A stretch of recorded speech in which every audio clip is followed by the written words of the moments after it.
Good evening. Hope everybody's doing well this evening. Thank you for joining us. And I wanted just briefly to introduce myself. I'm Fran Jansen, and I'm with the Arkansas State Treasurer's Office. And on behalf of his office and the Arkansas Financial Education Commission and the Central Arkansas Library System, we'd all like to welcome you to our session tonight. Tonight's session is called How to Manage Debt and Pay for Education, something I think a lot of us are thinking about. And our presenter is Taylor Leaphart, who is a financial coach with a very interesting nonprofit called Change Machine.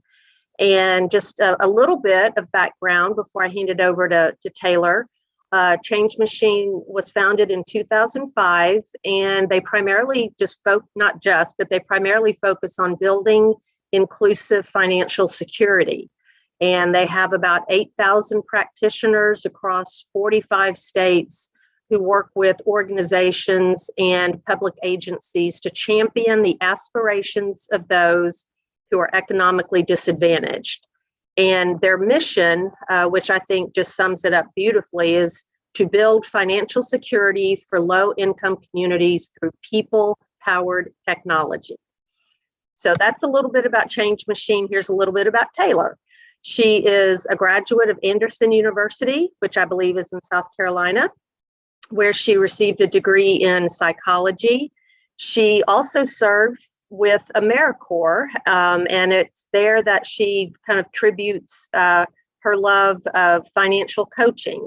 So that set the stage for her to then go into her career with Change Machine, where she is a financial coach, as I mentioned. And she is also studying to earn her financial psychology and behavioral finance certificate at Creighton University.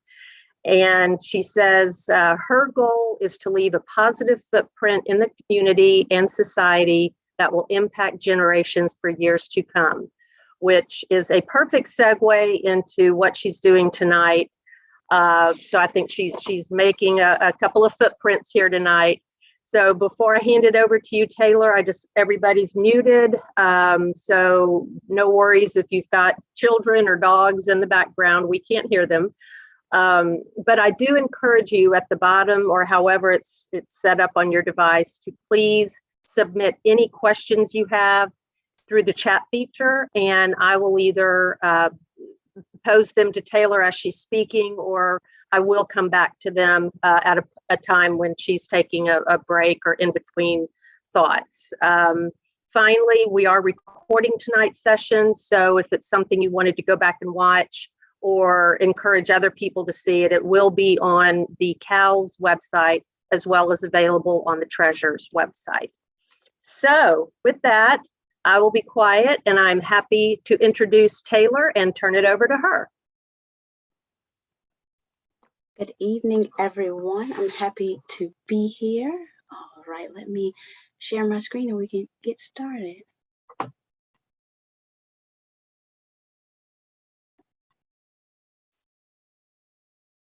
Okay.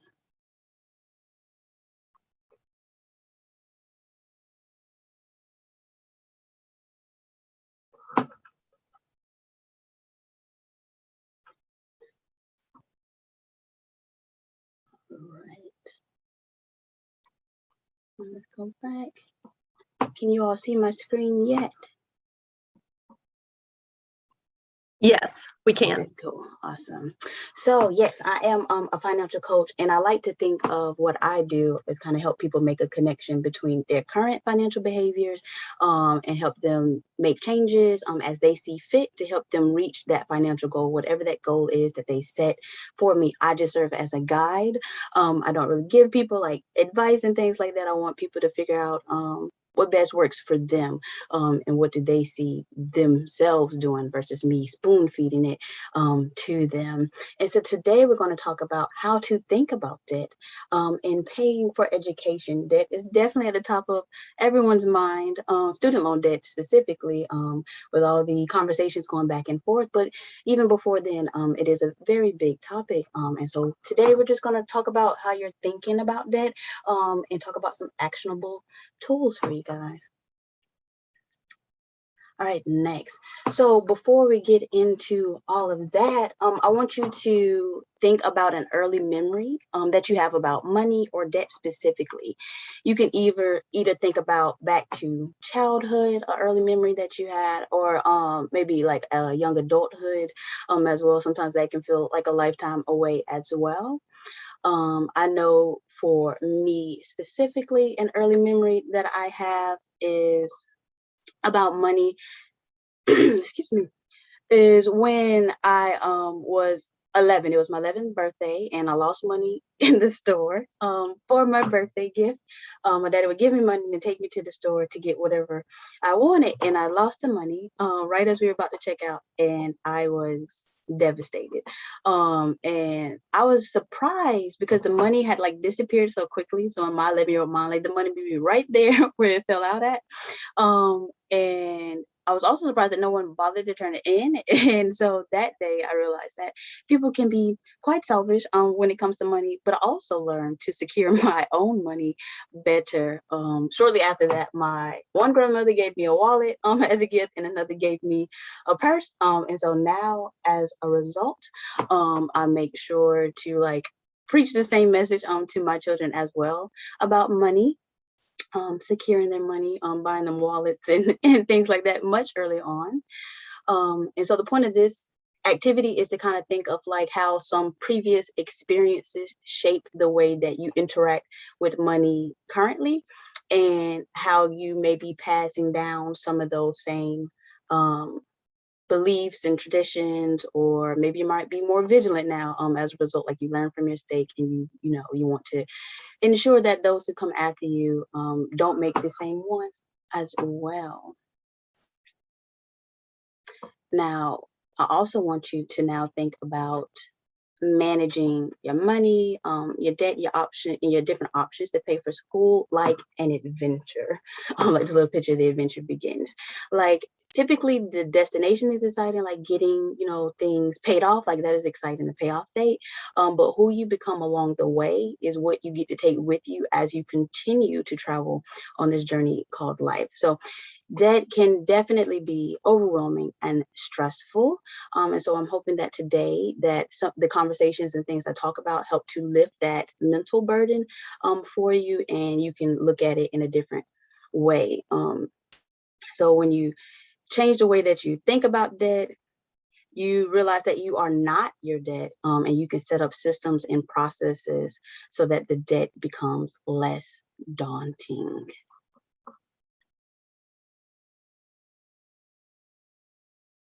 All right. So what are we talking about today? So we'll discuss some questions to ask yourself when you're considering taking out student loans for school. So to borrow or not to borrow?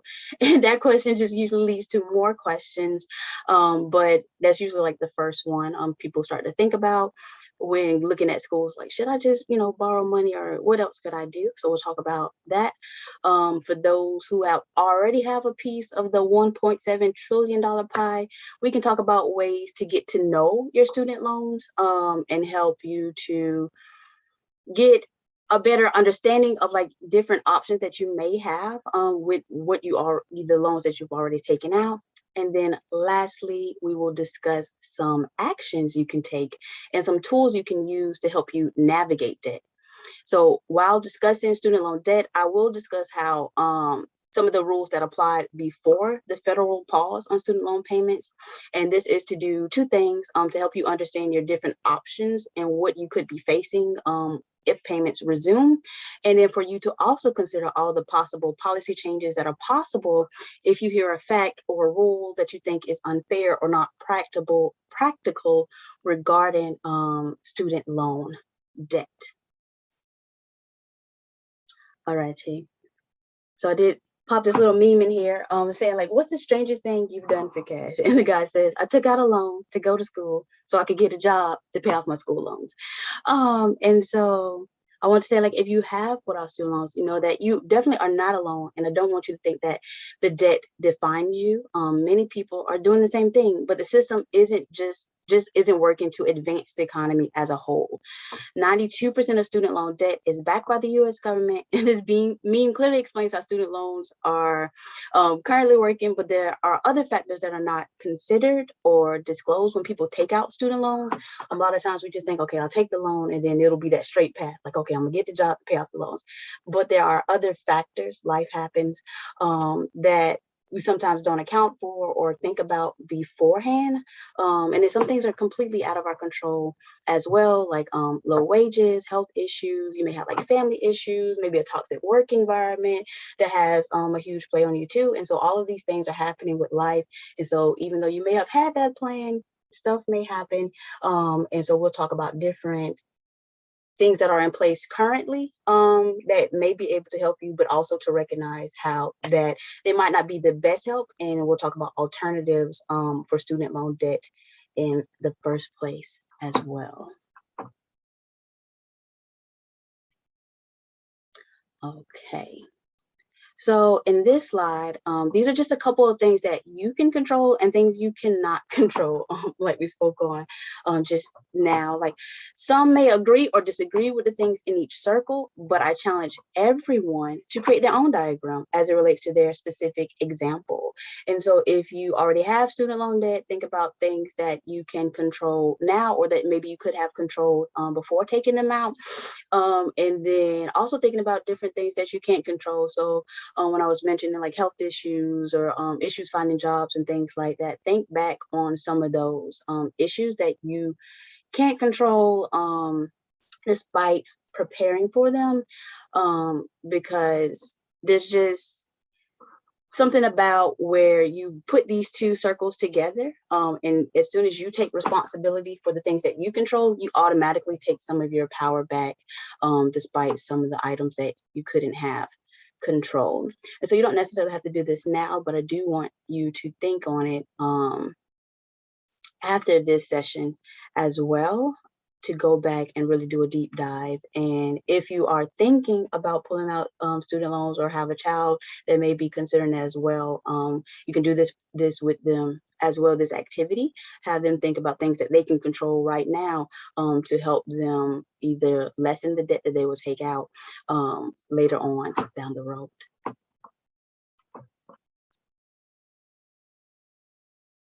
Okay, on to our first topic. So, excuse me, to borrow or not to borrow. Like I said, this one question leads to multiple different questions. And I got these questions here, the follow-up questions from a book that I recently read called Finance for the People by Paco de Leon.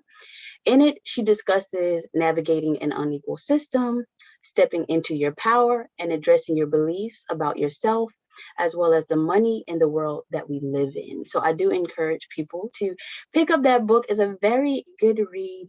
I took lots of notes in it. I was just scribbling away and highlighting. And I feel like, yes, as a financial coach, I found a lot of value in it, but I feel like anyone looking to improve their relationship with money or get a better understanding of like how they work with money specifically would get a lot of value out of that book. But back to this question. So is the degree you're going to buy with student loans likely to be worth more than what you'll pay for borrowing it? And so this is a question that often we don't consider, and it's kind of like assumed automatically. And I'll give an example. So I was reading an article and the guy was saying he needed help with his student loans because he went to school, he majored in, I believe, physical therapy. And he said that right when he was graduating his final class, his teacher told him like, good luck with your degree because the field is changing. This is right when he's graduating.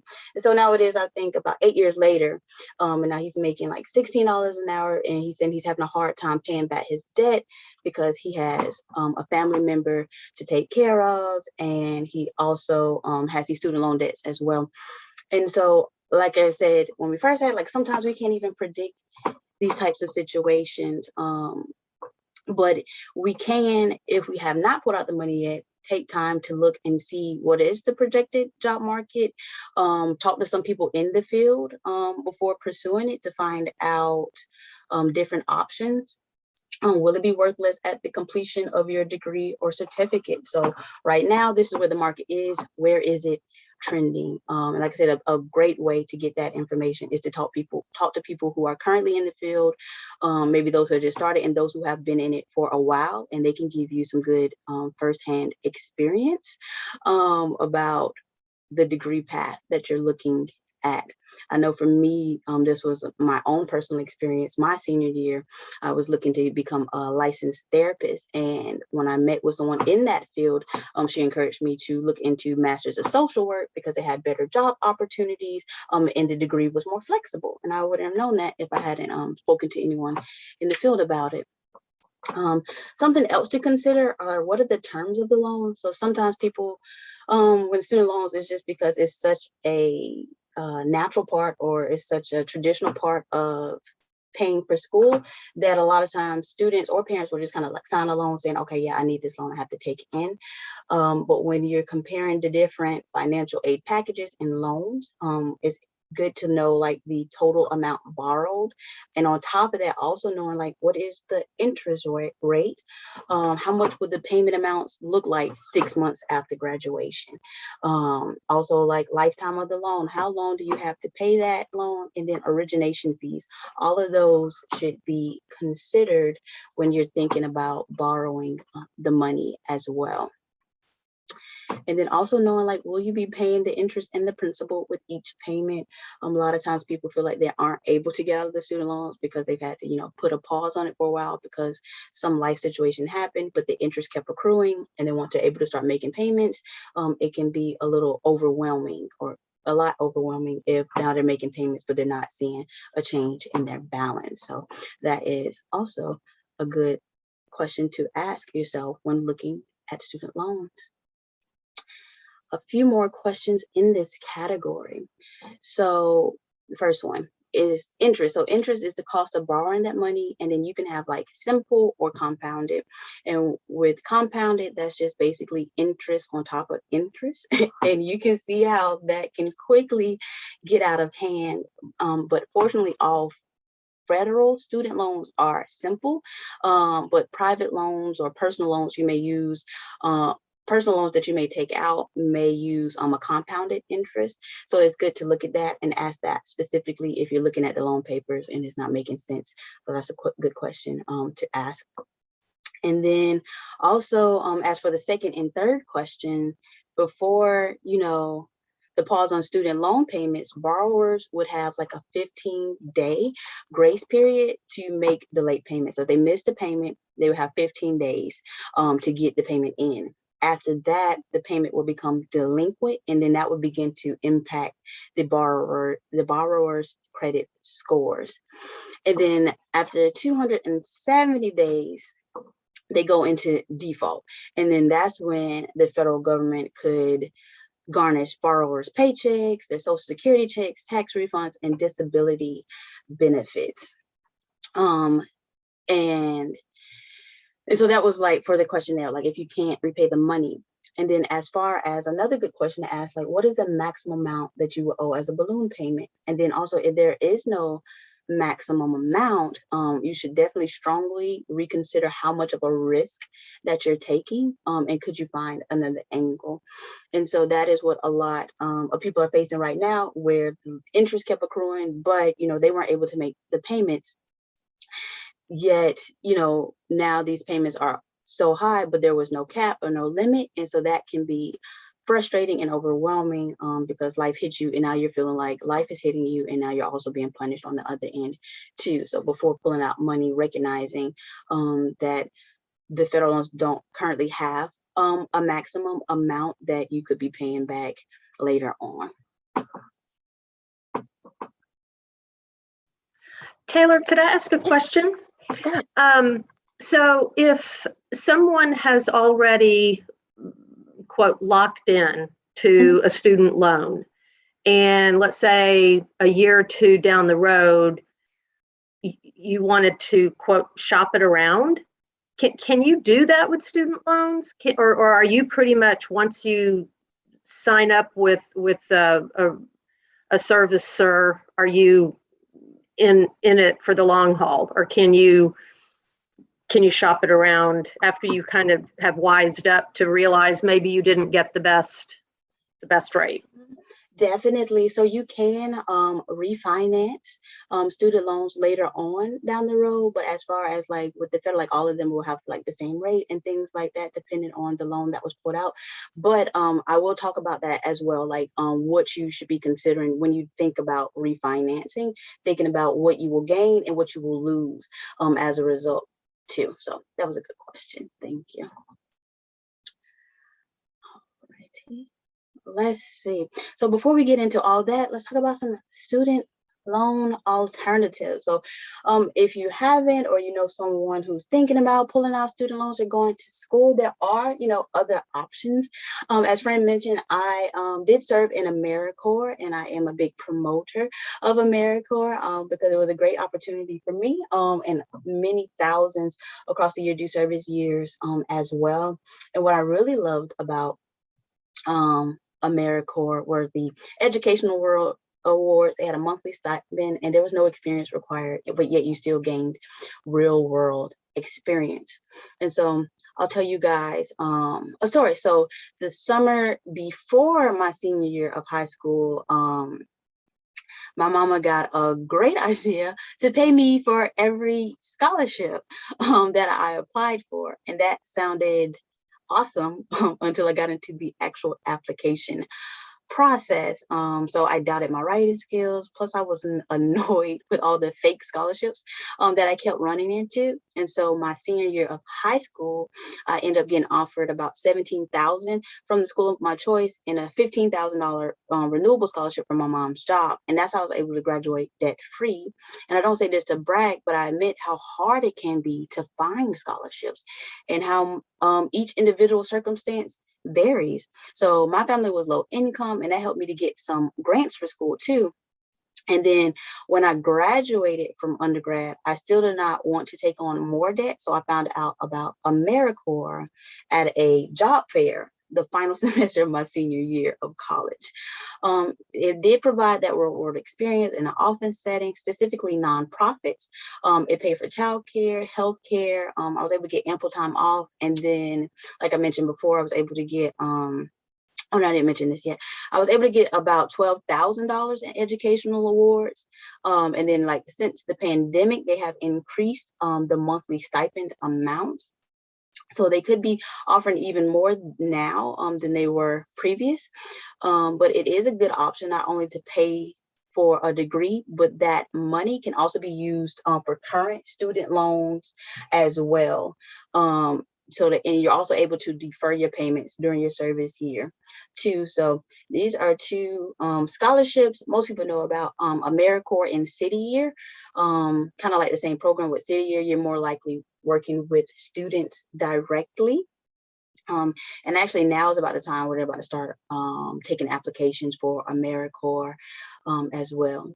As far as scholarships, they can be very difficult to find the right ones. And so I encourage people to start locally.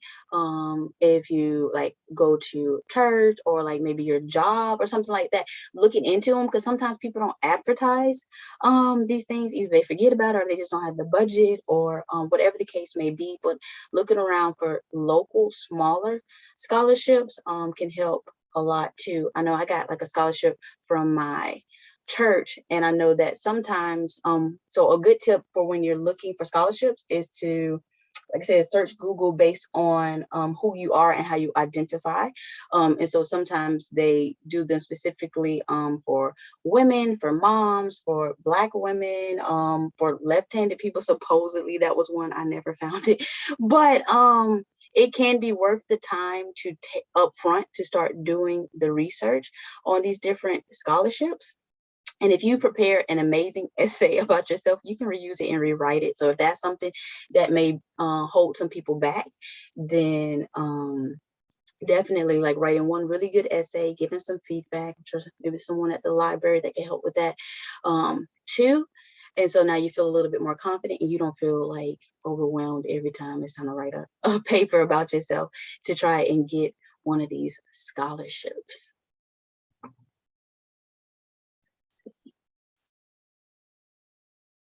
All righty. So these next two, trade school and community college, go hand in hand because many community colleges are offering trade programs on scholarships. So a lot of them are offering school for free in these different trades.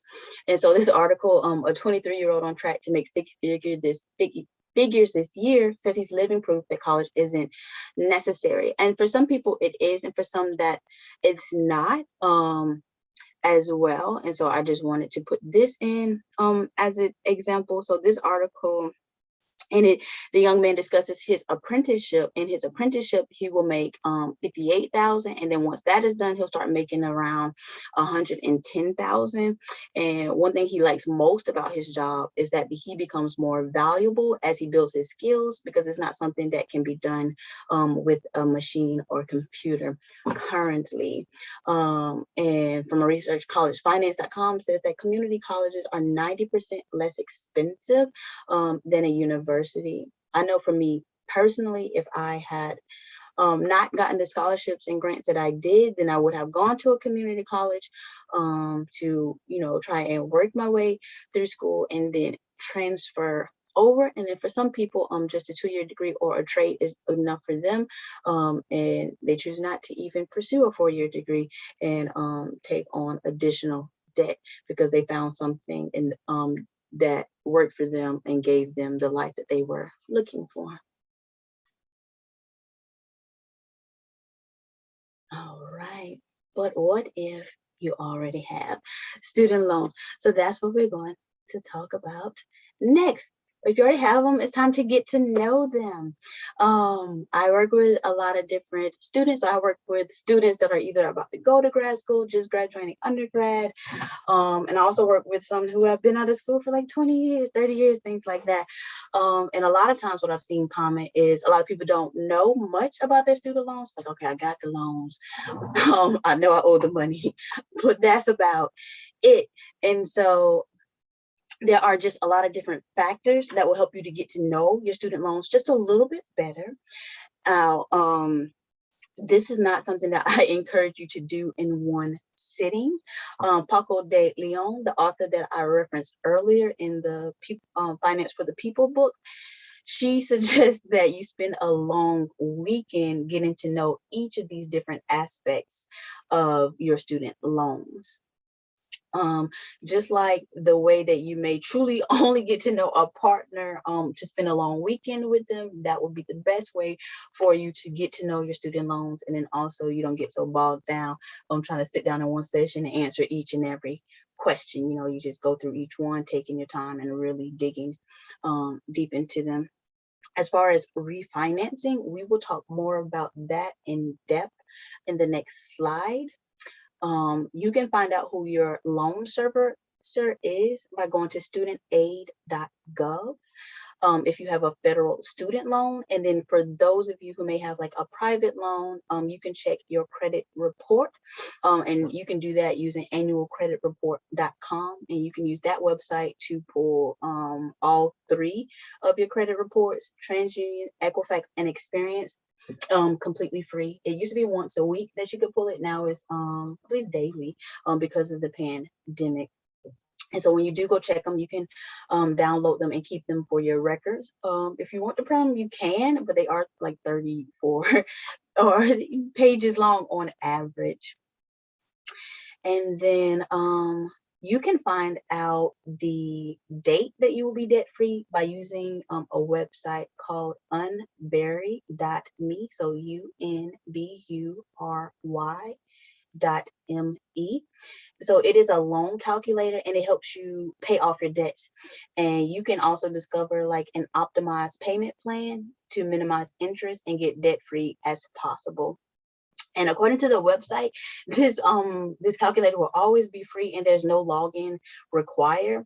And so this going ahead and using that tool helps you to at least look forward to an end date. So you can also play around with that calculator to see how extra payments impact your debt-free date as well.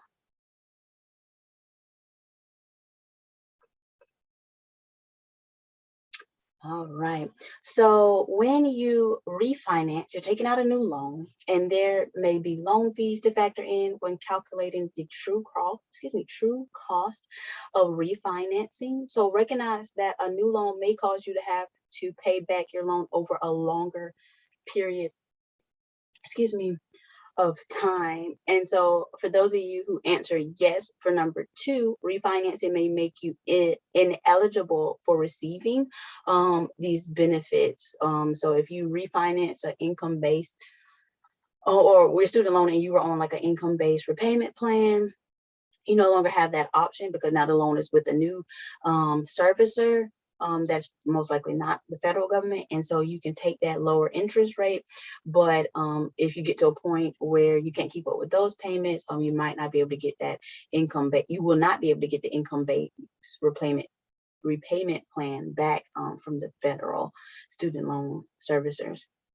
And then for number 3, if you answer yes, refinancing is definitely a way to do that, but it's also important to consider the other factors as well. And then number 4, if you have a high interest or a variable rate from a private loan, will refinancing allow you to lock in a lower and or a fixed rate. So those are the things to kind of consider and ask yourself when looking to refinance. For some people, it's a good option. For others, not as much. So like weighing the pros and cons of each side can help you to determine whether or not you would like to refinance or if you should refinance. Speaking of the income-based repayment plans and loan forgiveness, so before the new pauses and policies, if you actually made all of your payments on a repayment plan, usually like 10 years or 120 payments, they forgave the rest of your debt. But that amount was that was forgiven would be considered income for that tax year and therefore taxable. So currently, student loan forgiveness is currently not taxable, but that's just until January 1st of 2026. That could change, but as of right now, that is where it's at. And so if back to this law, if you get a student loan forgiven in 20-15 or so years, this law may no longer apply and you could be held responsible for taxes on that amount forgiven because it is considered income. But if you're interested in getting an income-based payment, because that $0 a month sounds good and could really help you right now, it takes about 10 minutes and you can also find that at studentaid.gov as well.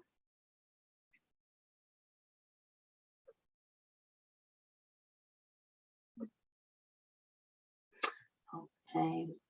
And then as for taking action today, this website here, studentdebtcrisis.org, you can go on there and advocate and make your voice heard. And so if you are part of the people that are interested in getting student loan debt canceled, you can go on there and share your story. And you can also read through some of the stories of people talking about how their student debt has impacted them. And then something to keep you updated and informed is studentloanhero.com. They also have great calculators. They also have refinancing options on there too, if that's something that you're considering. And then most importantly, I would say set up a weekly finance time and I like this weekly finance time because often when we're dealing with either student loan debt or just finances in general, it can be intimidating and it can be scary and stressful. And if you set up a time where you show up every week at the same time for yourself, you start to face your fear more often and things become a little less scary because, things always seem more scary, when the lights are off and we're not, looking at it like, I think something's there, I'm not sure. But when you turn on the lights, maybe nothing's there. And it could be something there, but you wouldn't know until, turn on that light every week and show up for yourself. And this is a great time to, check to see if you qualify for that income driven plan or graduated driven plan. You can also research student loan repayment organizations. So there are some organizations out there that help people repay their student loans. So you can use this time to see if there are any there that can help you in your situation specifically. If you have a young child, either your own or a family member that either is close to college or even not even close, I believe this book here, How to Get a Debt-Free Degree by Anthony O'Neill, he starts teaching parents how to start working towards getting a debt-free degree for students, I believe in as young as 7th grade. So it's a great book for that. And then also getting to know your student loans, like we had discussed previously as well. So this is a great time, that weekly finance time. And if to set it up, I encourage you to find a set time on your calendar and you show up for it and you protect it like you would any other appointment, like a doctor's appointment or a dentist appointment or something like that, where you make sure that you show up. So I have my time set for every Sunday at 4:00. And this is also just a good time to double check some things, set some things up that you've been meaning to do with your finances, but you haven't done yet. This is a great time to do that and put it at the forefront of your mind. Righty. So quick review. So there are many more questions that come along when deciding if you should borrow student loans in the first place. More questions than we typically ask or think to ask. Also, we discussed some of the student loan alternatives, scholarships, AmeriCorps, city years, some service years where they're paying for your education. So if people are interested in taking that gap year, those could be some good alternatives as well. Community college, trades, apprenticeships, things like that. Talked about how to get to know your student loans. It definitely taking the time to get to know them and understand them better will help them to have a little less control and also give you a little less anxiety about them. And then we talked about actions that you can take now, no matter where you are in your journey, either just starting out or you've been, navigating your student loan debts for a couple years or maybe many years at this point. And then if you would like to book a coaching session for more guidance or rethinking your debt, you can book a free financial coaching session with either me or one of my fellow coaches at Change Machine. And you can either use this link here, or you can also call the phone number if you have any more questions about how our services work or what to expect. That is awesome. Thank you, Taylor. And I noticed a few people joined us within the last 10 minutes or so. And just a reminder that if you wanted to go back and watch the beginning of the session, her entire presentation was recorded and will be available on the library's website as well as the Arkansas State Treasurer's website in the next day or two. So you'll be able to see what you missed. But Taylor, I did have a few questions. You touched on this a little bit with talking about your credit score. How much does taking out a student loan impact one's credit score rating? Is it is it the size of the amount, or is it more tied to, okay, you may have taken out a big loan, but you're making regular payments? I mean, what are they looking at in terms of giving you a score? Definitely, that's a good question. So just like with other loans as well, the main thing is your payment history. So I've had people who've had like a pretty large loan, but their credit is looking pretty good with it on there, because they've been able to keep up with the payments. And so when it comes to your credit score, you have a Vantage score and a FICO score. With the Vantage score, that's the one that you're most likely to see on free websites like Credit Karma, Credit Sesame. Oh, Now, with the FICO score, that's the one that lenders are actually looking at when you're going to buy a house or a car or something. They're looking at your FICO score. And the reason they use the FICO score is because the FICO score looks at your 6 month, you have to have at least 6 months of payment history before it starts to factor in. So it can show up on your credit report, but FICO is saying, hey, until you've made 6 months worth of payments, we're not really focusing on this. So it'll sit there. And so say 6 months and you make, excellent payments, then you're going to stay pretty good with your credit. But if you like miss a payment or 2 payments and things like that, that's when you're going to start to see your score start to drop. Now, I don't have like a certain number in mind, but you will start sure. to see it drop continuously. So it is more of the payment history. I've seen some with like large balances but a good credit, and I've seen some with like smaller balances but a bad credit because the loans are either in default or collections. Not default. Yeah. So. Okay. And we have a question that came in. Is there a good website outlining what a potential college student should look at when determining if student loans are right for them? I believe let me go back. Is it Student Aid or? So Student Loan Hero could help with that in terms of calculator. What I usually use is just a loan calculator as well, but there are some specifically for students. I don't have like a website specifically, but when I did the research for other students, I was able to find some Excel spreadsheets where you can plug in the numbers and see like what is your cost of living on top of what the loans you're pulling out for too. So like typing in specifically student cost of living calculator or spreadsheet or budget will help you to find those specific ones. And another one, I put this in the chat when you mentioned the unbury.me site, but then I also added AR for Arkansas, arcollegesaver.org, and they have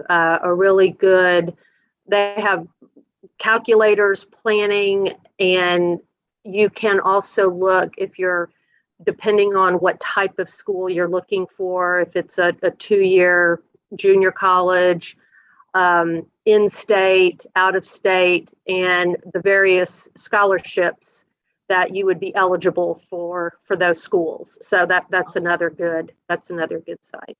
Oh yes. Could you mention or give us the name? You referenced a book a few times. I don't know if you want to put it in the chat, yes. But that sounded very interesting. In the chat, I believe she just released this book either this year or last year, so she does reference the pandemic a lot too, so it's fairly new.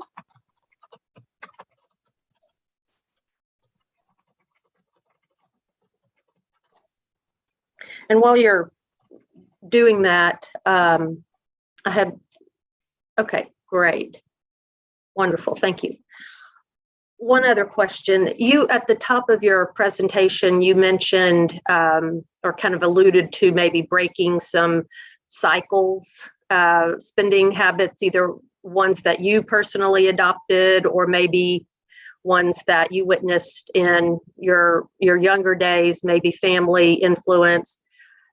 Is there a site or tools where if I wanted to go in and look at, okay, I have a 5-year-old and an 8-year-old, what are age appropriate ways to start discussing money with them to start planting better seeds than maybe perhaps what I had. Definitely. So a lot of times when people are like, I didn't learn this in school, or I didn't learn anything about money in school. No, most of us didn't, but we learned a lot about money in home, whether our parents taught us or not.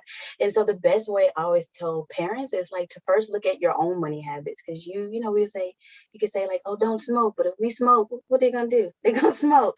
So if I tell you, take care of your credit to make sure your credit right, but I don't know what the heck I'm doing with my own credit.